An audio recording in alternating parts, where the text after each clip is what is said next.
গতকালকে বাংলাদেশ আফগানিস্তানের বিপক্ষে জয় পেয়েছে।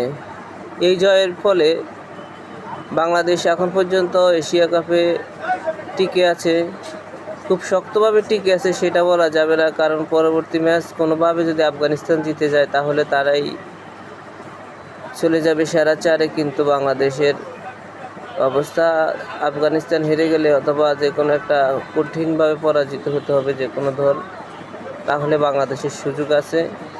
তবে বাংলাদেশ কালকে যে পরিমাণ রান করেছে এটা আসলে জয়ের রান না।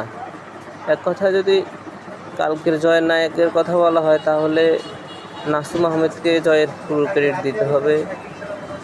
এছাড়াও তাসকিন আহমেদ শেষ মুহূর্তে মোস্তাফিজুর রহমান 3টি উইকেট নিয়েছেন। বাংলাদেশের প্রথমেই রিশাদ হোসেন একটি ক্যাচ মিস করেছেন, পরবর্তীতে অবশ্যই একটা রান আউটও মিস করেছেন মোস্তাফিজুর রহমান। যদিও বাংলাদেশের জয় পেতে সমস্যা হয়নি, আশা করি বাংলাদেশ সেরা চারে খেলবে। ধন্যবাদ সবাইকে।